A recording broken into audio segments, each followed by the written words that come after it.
ये है panorama part 2 page 14 का क्वेश्चन नंबर 6 है। ट्रांसलेशन है। Translate the following passage into Hindi. देखिए अब पैसेज आप देख लीजिए, आपको पैसेज देख लीजिए, देख रहे हैं यही पैसेज है। ये पेज वही है, पेज 14 है और पेनोरमा है। The page for living, translate the following passage into Hindi. As an example when I go to the cinema वाला है। अब चलिए, अब हम का ट्रांसलेशन कर रहे हैं।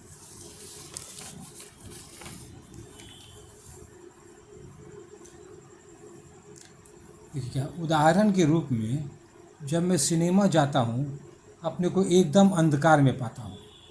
तो ये ट्रांसलेशन ना छोटा छोटा करके, यदि इंग्लिश का सेंटेंस बहुत लंबा है तो छोटा करके लिखिए, एकदम सरल भाषा में।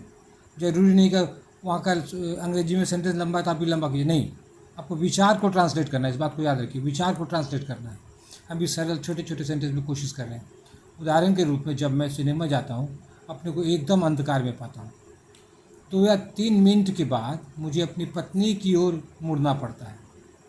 मैं फुसफुसाता हूँ, क्या कहते हैं, क्या यह वही लड़की है जिसे हम लोगों ने शुरू में देखा था? अब मैं फुसफुसा के अपनी पत्नी से पूछता है, वह फुसफुसा कर जवाब देती है, वो भी सिनेमा हॉल में धीरे धीरे जवाब देती है, नहीं, इस कहानी में 3 लड़कियां हैं। एक लंबी सुनहले बाल वाली, एक नाटी सुनहले बाल वाली और एक मध्य ऊंचाई की भूरे बाल वाली। इन लोगों का नाम ABC दें। लड़की का नाम दे देते ABC।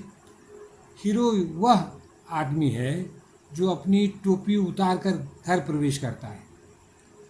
उससे प्रेम होगा इस क्रम से, पहले उसको प्रेम होगा B से, फिर C से, फिर A से, और ऐसा ही हुआ। मेरी पत्नी के दिमाग को तेज गति से काम करने की आदत है। मेरी पत्नी के दिमाग को तेज गति से काम करने की आदत है। वह धीमी गति से भी काम कर सकती है।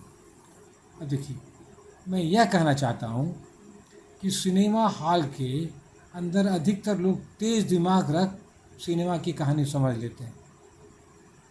ये लोग 30 साल पहले के लोगों से ज़्यादा तेज़ी से सोचते हैं।